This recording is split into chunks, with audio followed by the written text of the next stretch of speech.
So welcome back students, I hope you all good. और स्वागत है आप सबका एक बार फिर से आपकी अपनी पाठशाला में।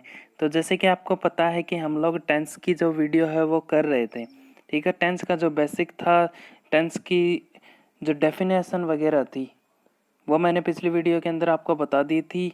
अगर आपने वो वाला वीडियो नहीं देखा तो लिंक डिस्क्रिप्शन में दिया गया है, आप जाके पहले वो वीडियो देख सकते हो। तो उस वीडियो तक अपन ने पढ़ लिया था कि भाई टेंस होता है, टेंस के है तीन मेनली पार्ट्स थे। ठीक है, मेन पार्ट्स फिर एक बार मैं आपको बता देता हूँ कि पहला था आपका प्रेजेंट टेंस, दूसरा आपका था पास्ट टेंस और तीसरा आपका था फ्यूचर टेंस। इन तीनों के फोर सब पार्ट्स थे। इनडेफिनिट था, कंटिन्यूअस था, परफेक्ट था और परफेक्ट कंटिन्यूअस था। इस तरीके से अपन ने 3 into 4 किया तो अपने टोटल 12 पार्ट जो थे वो हो गए थे टेंसेस के। तो उन 12 पार्ट को ही अपन क्या करेंगे, डिटेल से पढ़ने वाले हैं इस वीडियो में। तो अपन क्या करते हैं कि 4 पार्ट है एक साथ में, तो होंगे तो ज़्यादा लंबा हो जाएगा वीडियो भी। तो ऐसे करते हैं कि तीनों टेंसेस का एक एक पार्ट लेते हैं। जैसे आज की जो वीडियो है उसमें अपन इनडेफिनेट जो टेंस है तीनों का वो करेंगे, उसको कवर करेंगे। ठीक है जी, तो चलिए करते हैं शुरुआत सबसे पहले प्रेजेंट इनडेफिनेट से। तो प्रेजेंट इंडेफिनिट टेंस है सबसे पहले। तो इसमें सबसे पहले आपको लिखा हुआ दिख रहा है SVO। तो सबसे पहले इसको समझ लेना है। अगर आप इसको समझ लेते हो तो आपका आधा काम यही खत्म हो जाएगा। तो एस मीन्स है जी सब्जेक्ट। ठीक है, एस मीन्स है सब्जेक्ट। तो सब्जेक्ट होता क्या है? सब्जेक्ट होता है जी कोई भी काम करने वाला जो व्यक्ति होगा, जो डूअर होगा। ठीक है, यानी कि मान लो कि एक सेंटेंस है कि राम ईट्स मैंगो। ठीक है, कि राम आम खाता है। तो जो राम है ना, काम करने वाला कौन हुआ यहाँ? राम। तो जो काम करने वाला होता है वही होता है जी आपका सब्जेक्ट, यानी कि डूअर। ठीक है, किसी भी सेंटेंस में ही हो गया, शी हो गया, यह है, वह है, वे, है ना, जो भी काम करने वाला होगा वो होगा आपका सब्जेक्ट। फिर दूसरी बात आती है जी वर्ब की। अब वर्ब क्या होती है? वर्ब होती है किसी भी सेंटेंस के अंदर जो भी काम किया जा रहा हो। किसी भी सेंटेंस में कुछ भी काम किया जा रहा है वो होती है आपकी वर्ब। जैसे सेंटेंस आपके सामने राम ईट्स मैंगो, तो इसमें राम है वो सब्जेक्ट था भाई, ठीक है, काम को करने वाला। राम काम क्या कर रहा है? राम काम कर रहा है खाने का, ईटिंग, है ना। तो जो खाने का काम है वही आपकी वर्ब है, यानी कि किसी भी सेंटेंस के अंदर कोई भी काम हो रहा हो वो आपकी वर्ब होती है। फिर है जी आपका ऑब्जेक्ट। ऑब्जेक्ट क्या है? ऑब्जेक्ट जो काम किया जा रहा है, ठीक है, या जिसको काम किया जा रहा है वो ऑब्जेक्ट है। यानी कि राम है सब्जेक्ट था, काम क्या कर रहा है? खाने का। किसको खाने का काम कर रहा है? तो जिसको भी काम किया जा रहा है वो ऑब्जेक्ट है, यानी कि आम को खाने का काम कर रहा है तो ये आम यहाँ पे ऑब्जेक्ट हो जाता है। ठीक है जी, यहाँ तक क्लियर था? SVO क्लियर आपका हो गया है। चलिए फिर यहाँ लिखे हैं जी सेंटेंस।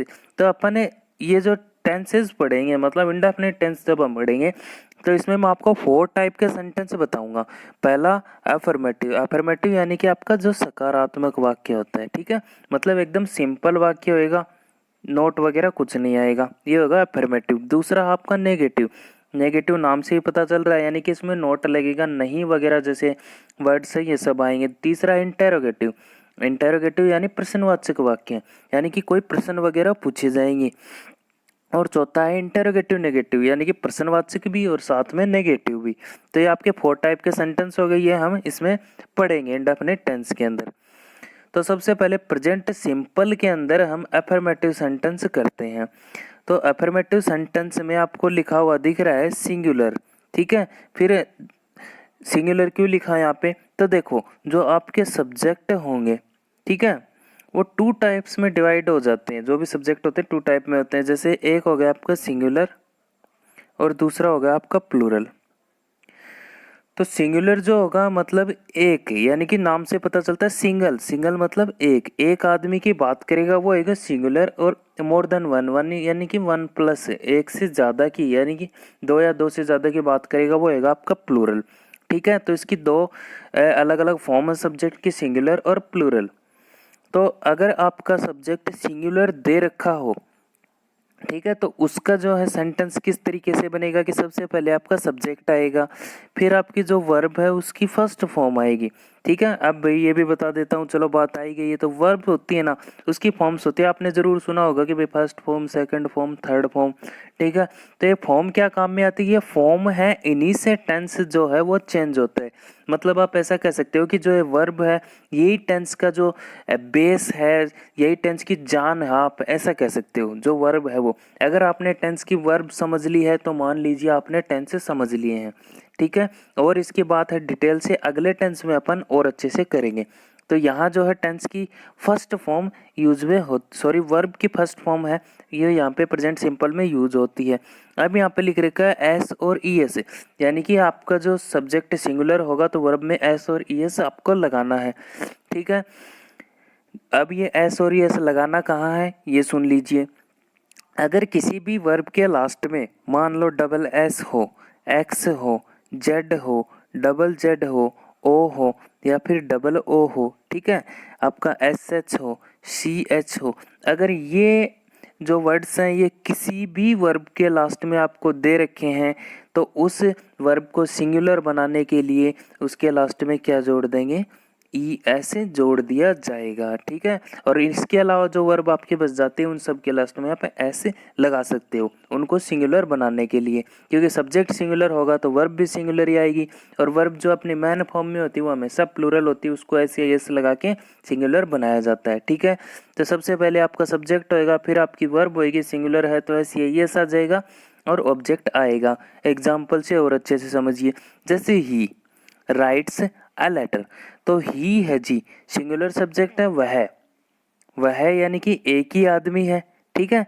वह पत्र लिखता है, वह पत्र लिखता है, यानी कि एक ही आदमी है काम करने वाला, और एक आदमी होता है तो वर्ब को सिंगुलर बनाते हैं। सिंगुलर बनाने के लिए क्या लगा दिया है? ऐसे लगा दिया है। ठीक है जी। नेक्स्ट आपकी है प्लूरल। अगर आपका जो सेंटेंस है प्लूरल हो तब क्या करेंगे? तब जी वही सेम है कि आपका सब्जेक्ट आ जाएगा और वर्ब मैंने आपको बता दी कि वर्ब जो अपनी मैन फॉर्म में होती है वो हमेशा प्लूरल होती है। तो सब्जेक्ट प्लूरल है तो वर्ब भी प्लूरल ही लगानी पड़ेगी और उसके बाद ऑब्जेक्ट आएगा ही। जैसे दे राइट अ लेटर, ठीक है, उसी एग्जाम्पल को दोबारा करके देख लिया है, बस सब्जेक्ट को प्लूरल बनाया है। दे होता है जी प्लूरल सब्जेक्ट होते हैं, और प्लूरल है तो आपकी वर्ब भी प्लूरल ही आएगी, क्योंकि इसमें एस या एस नहीं लगा है कि वर्ब में एस और एस लगते हैं, वर्ब सिंगुलर हो जाती है, और नाउन में एस या एस लगते हैं, नाउन प्लूरल हो जाती है ना। तो अगर आपका सब्जेक्ट प्लूरल है तो वर्ब भी प्लूरल ही आएगी। ठीक है जी। अगर आप एक टेंस को अच्छे से समझ लेते हो, जो वर्ब का खेल है, हेल्पिंग वर्ब, अगर आप आपने इसको प्रेजेंट वाले को, प्रेजेंट का जो इंडेफिनिट, अगर इसको सही से समझ लिया तो ऐसे मान लो कि बाकी के टेंस है वो आराम से आप लोग समझ पाओगे।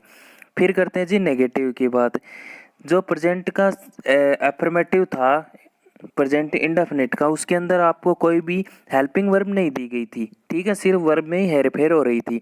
लेकिन जब आप इसका नेगेटिव सेंटेंस करते हो तो आपके सामने दो हेल्पिंग वर्ब होती है।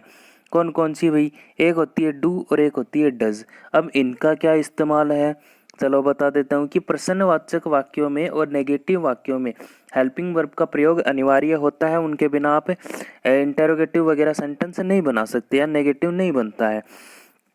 अब इनका दो दे रखे हैं तो दो का अलग अलग इस्तेमाल भी होगा, है ना। तो जो डू है आपका वो आता है प्लूरल के लिए, ठीक है, और डज आपका आता है सिंगुलर के लिए। इनको आप ऐसे भी समझ सकते हो कि एस और ई एस वर्ब में कहाँ लगता था? सिंगुलर होने पर ही लगता था, तो डू में ई एस लगा हुआ है ना, यानी कि सिंगुलर के लिए आएगा। सॉरी, डज में ई एस लगा हुआ है यानी कि सिंगुलर के लिए आएगा, और डू में एस या एस नहीं है यानी कि प्लूरल के लिए आएगा। सिंपल। फिर देखो इसका जो स्ट्रक्चर होता है वो कैसे होता है कि सबसे पहले आपको सब्जेक्ट लिखना होता है, उसके बाद जो सुटेबिलिटी के हिसाब से डू और डज में, मतलब सब्जेक्ट को देख के सिंगुलर है तो डज और प्लूरल है तो डू, उस हिसाब से लगा देते हैं और वर्ब की फर्स्ट फॉर्म लगाते हैं और फिर ऑब्जेक्ट लिख देते हैं। जैसे एग्जाम्पल देखिए, he does not write a letter, कि वह एक पत्र नहीं लिखता है। तो सब्जेक्ट आपका यहाँ पे सिंगुलर था तो आपने डज लगाया और डज के बाद में नोट लगा दिया है और आगे वर्ब की फर्स्ट फॉर्म राइट और अ लेटर लिख दिया है। एक एग्जांपल और देखिए, they do not write a letter. They यहाँ पर था जी आपका प्लूरल सब्जेक्ट था, तो आपने क्या लगाया? फिर प्लूरल के साथ में डू लगाते हैं तो डू लगा दिया है, नॉट राइट अ लेटर। ठीक है जी। कोई समस्या नहीं है यहाँ तक। चलिए अगला आपका है इंटेरोगेटिव। इंटेरोगेटिव में आपको क्या करना था, वही जो हेल्पिंग वर्ब आपकी क्या थी, हेल्पिंग वर्ब डू और डज, तो डू और डज को पहले ले आओ, अगर सब्जेक्ट सिंगुलर है तो डज पहले और प्लूरल है तो डू पहले, उसके बाद आपका सब्जेक्ट आ जाएगा, वर्ब की फर्स्ट फॉर्म और ऑब्जेक्ट आ जाएगा। जैसे does he write a letter, कि क्या वह एक पत्र लिखता है ना, तो क्या वह एक पत्र लिखता है, तो वह सिंगुलर सब्जेक्ट था तो इसलिए आपने डज पहले लगाया, फर्स्ट फॉर्म वर्ब की आएगी ही, है ना, और ए लेटर और लास्ट में क्वेश्चन मार्क।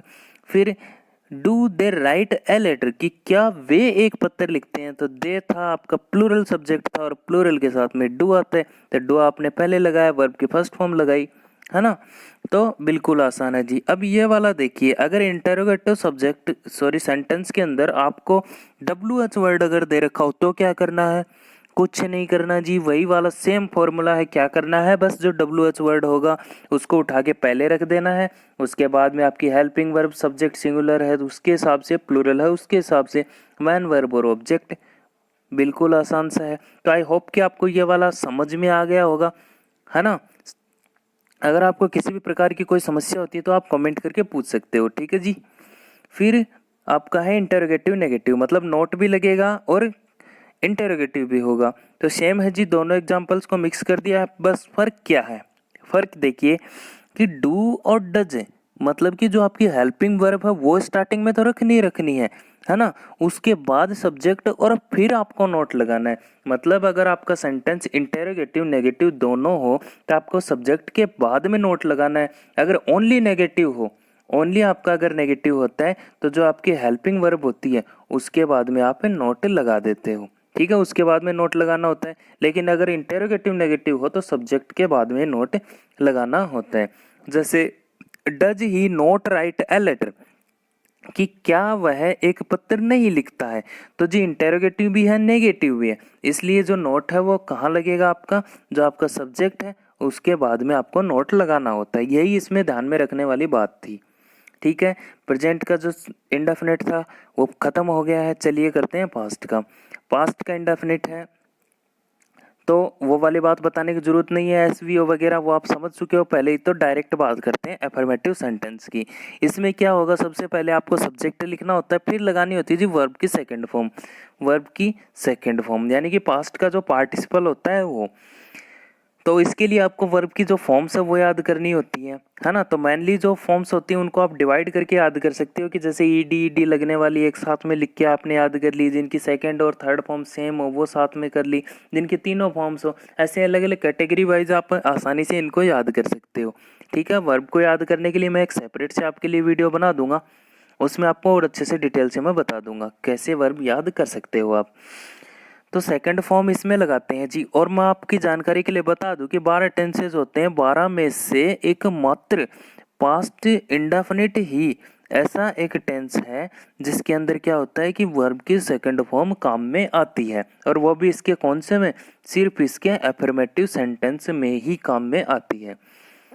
तो जी सबसे पहले सब्जेक्ट लिखेंगे सेकंड फॉर्म वर्ब की और फिर ऑब्जेक्ट। जैसे आई प्लेड फुटबॉल, की मैंने फुटबॉल खेली, है ना, मतलब काम पास्ट का हो गया है कि मैंने फुटबॉल खेली या मैं फुटबॉल खेलता था, तो बात कब की हो गई, पास्ट की हो गई है।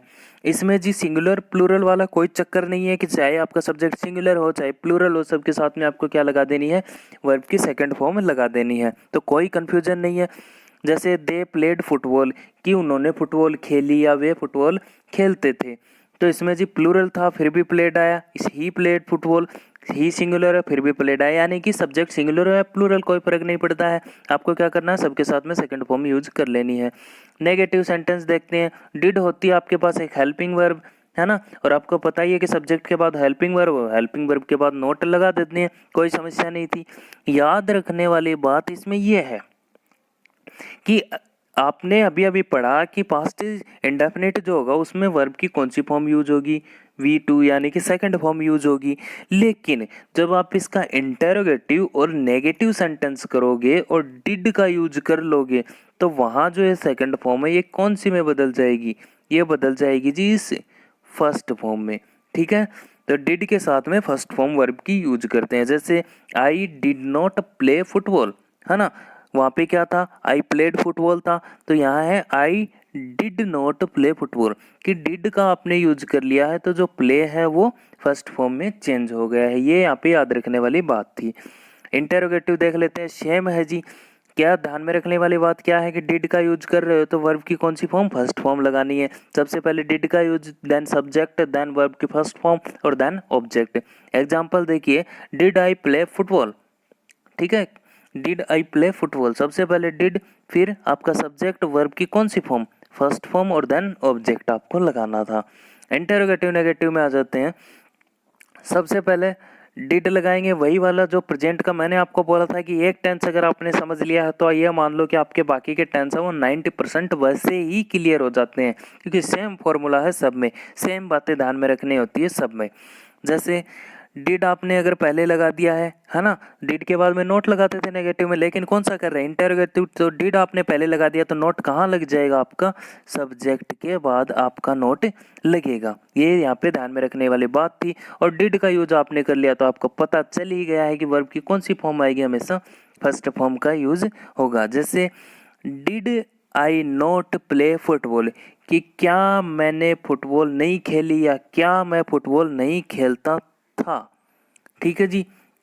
डिड पहले लगा दिया, देन सब्जेक्ट के बाद में आपने नोट लगाया है और वर्ब की कौन सी फॉर्म, फर्स्ट फॉर्म यहाँ पे आ गई है। क्यों, क्योंकि डिड का यूज हुआ है, डिड के साथ में पास्ट सिंपल में वर्ब की फर्स्ट फॉर्म ही आएगी। और विदाउट डिड, अगर डिड का यूज नहीं कर रहे हो तो वर्ब की कौन सी फॉर्म आएगी जी, सेकेंड फॉर्म आएगी। ये बात आपको ध्यान में रख लेनी है, गांठ बांध लेनी है, क्योंकि सबसे ज़्यादा गलती पास्ट इंडेफिनिट में यही होती है कि आप वर्ब की सेकेंड फॉर्म मान के चलते हो, डिड के साथ में भी सेकेंड फॉर्म का ही यूज कर लेते हो।